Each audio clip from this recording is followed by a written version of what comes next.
How do you want to be remembered by your children? What is the legacy you want to leave behind? Do you want to be known as the parent who is constantly yelling, getting mad, and disciplining? Do you want to be remembered as the parent who never had time, too busy cleaning, too busy cooking, too busy keeping the house perfect? Or do you want to be remembered as the parent who was always at work, never having time to connect? Parenting is such a challenging task, but it doesn't have to be so daunting if you just take certain key steps in order to transform your parenting. Salam alaikum. My name is Haleh Banani, and today I want to share with you 4 tips that can really transform the way you parent. Okay, so first thing, it is about connection. You have to connect with your kids. Right now, I find that many of the parents complain that their child is always in their room, they're always on their devices, there's no connection, weekends come and go, and there's no time spent together. So when you connect with your kids, regardless of how old they are, when you connect with your child, what ends up happening is that your child's brain formed a neural pathway that will allow her to learn, remember, and think. Okay, so you want to create this neural pathway, and they will only be receptive when you have a connection. If there's no connection, if you don't know what's going on with your children, if you don't know who their friends are, what their worries are, and any kind of difficulties they are facing, then don't expect to be able to influence them. So first you have to connect. Now there was this Harvard study done, and they took a very simple task of putting circular objects in circular shapes, and the same with all different shapes.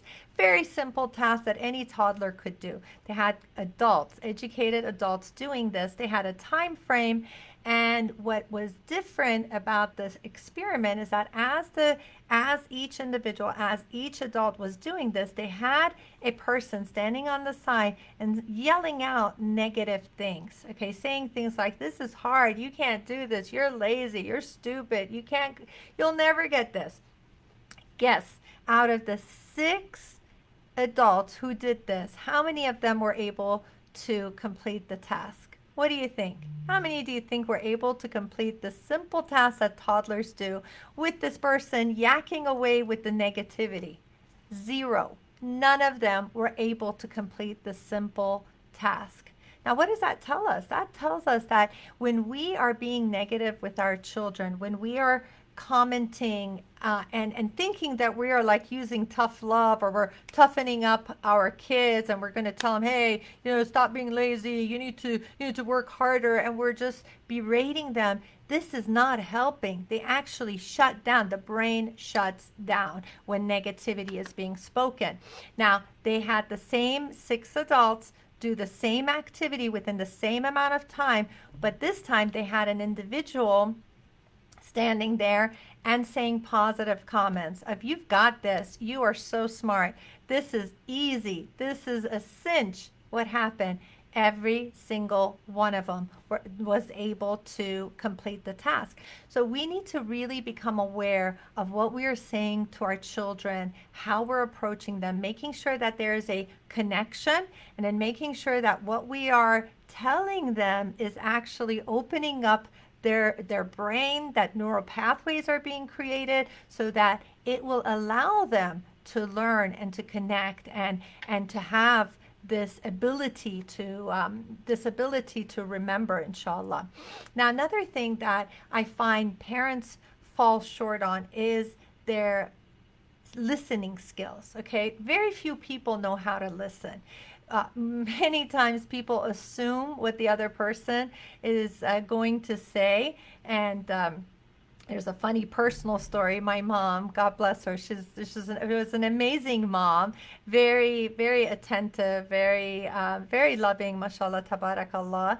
One of the things she did, though, is whenever I wanted to tell her something, she would guess what I was about to say. So I say, "Yeah, Mom, I went to the mall." "Oh, and you ran into your I'm like, "No, it'll be a lot quicker if you listen and let me say it." And so that was our funny joke, is that she would always try to, she would be guessing. So don't assume what your child is about to say.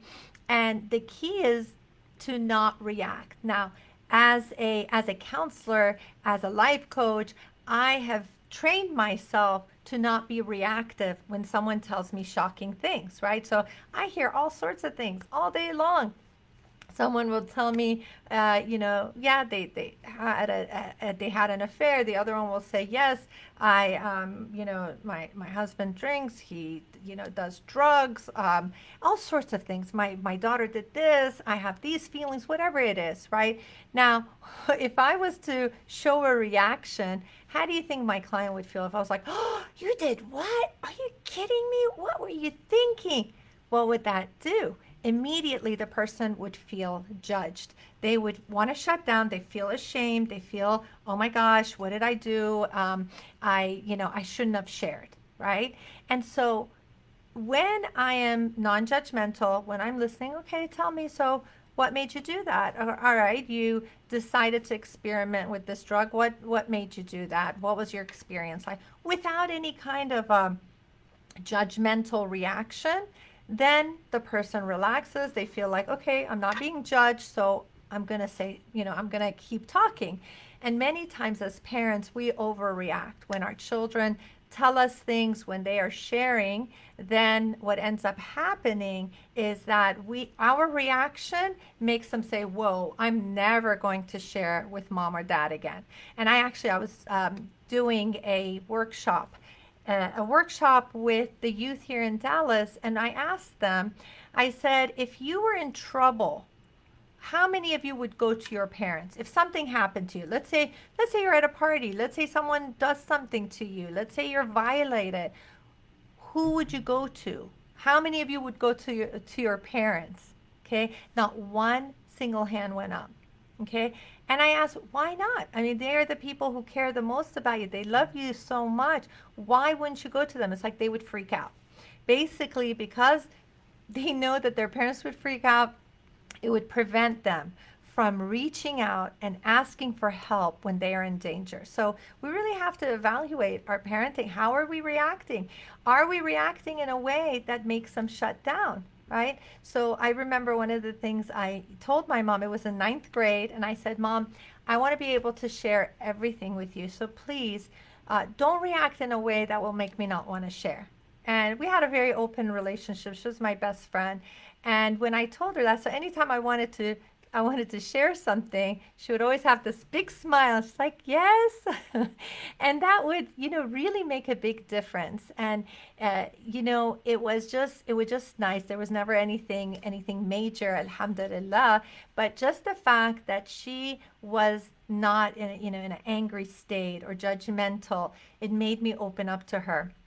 So much so that the first time I met my husband, the first thing I did, I shared that with my mom, and that was because she created a safe environment for me to talk to her, and I knew she's not gonna freak out. I knew that she's gonna have my back, which leads me to the next step, which is smiling. When you smile at your children, it makes such a difference, and very few parents will smile on a regular basis. So, the resting face, a lot of people have the resting face that is just just mean. It's mean and it's angry. And that's why you see a lot of parents with, these brow lines, because they're always frowning. They're always mad.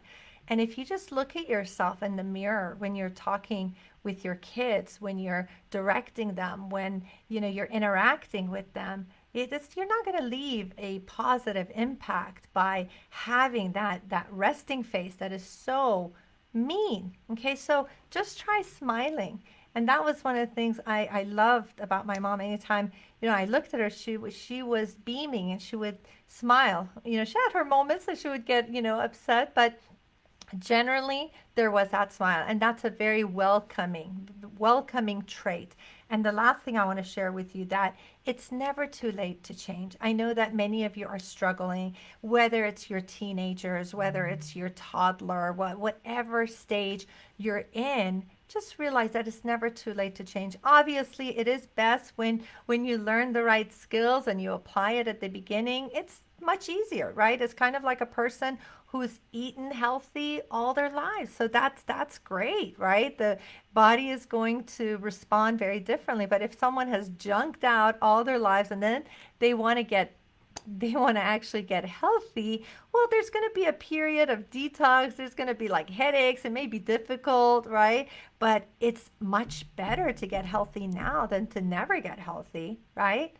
I bring up the healthy because I am doing the get healthy with Haleh, but that is I'm so into being healthy right now. That's a lot of my analogies are going to be related about healthy eating. But my point is that at any point in your life when you decide to make a change, then it's the best, right? It's much better than not making the change. So I want you to be hopeful. I want you to, inshallah, keep your connection with your kids and find some time to spend with them and find out what they want to do. A lot of times we are, bossing our kids around, clean up, wash up, get yourself organized, study, read Quran. And it's just like a long list of commands, right? I was doing a parenting workshop, and many of the moms are very honest, and they're just like, I'm a drill sergeant at home. That's what I do. I'm just like, I'm on it. I'm shouting out orders, right? Now, do you want to be remembered like that? They are tuning you out. If you're doing that, they're tuning you out. So try your best, connect, and make sure that you're opening up the neural pathways so that they can actually learn. Be that positive voice that empowers them, and make sure that you listen without judgment or reaction. Just listen. Let them talk. Let them open up, and make sure that you have a beautiful smile to greet your kids. And when they see you, when you're spending time with them, and when you're around the house, stop with that frowning and the negative, expressions, and then realize that it's never too late to change. Right now, you can make a decision, make a promise to yourself, make a promise to Allah that you are going to be different. You are going to change the way you're going to treat your kids, and see how that works. I mean, I've seen some amazing things happen, mashallah, when I work with parents, when I work with families, and I see how transformational it is when they start making these small changes and they start actually listening and they start actually connecting, and the monster of a child that they describe suddenly can turn into actually a friend. So don't lose hope, inshallah. Keep striving, and always have that trust that Allah can change the hearts, right? And we always make that dua, Ya muqallib al-qulub, thabbat qalbana ala dinik. So we have to make that dua for ourselves, Ya. Oh, you are the bearer of hearts.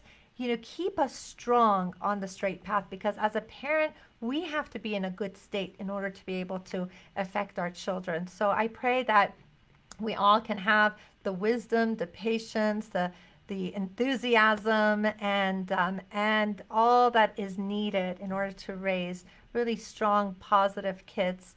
And I pray that Allah opens up the hearts and minds of our children so that they will be receptive, and that they will be able to take all the things that we're telling them and to make those changes within themselves. So thank you so much for tuning in. This was the how to transform your parenting. Tomorrow I'm going to have a special guest who is a cancer survivor on Wednesday. So at the same time, 12:30, it's a cancer survivor, and she survived cancer not doing it the traditional way. She used healthy eating and just amazing. It's a phenomenal story. She's a source of inspiration to me, and I use her in my lectures all the time. Very dear your friend. So make sure you tune in tomorrow at 12:30. And if you haven't subscribed to my YouTube channel, make sure you subscribe. I'm doing videos on a daily basis. Want to be there for you. I know these are tough times, and it's so important to remain optimistic and to remain focused, right? So I'm here to give you just some small reminders for myself and for all of you. And so inshallah, we can meet again tomorrow. Write a comment on what is your takeaway and what did you learn from this lesson and what are you going to apply? Make this your commitment to your parenting. What are you going to apply from this video, inshallah? Take care. Assalamu alaikum.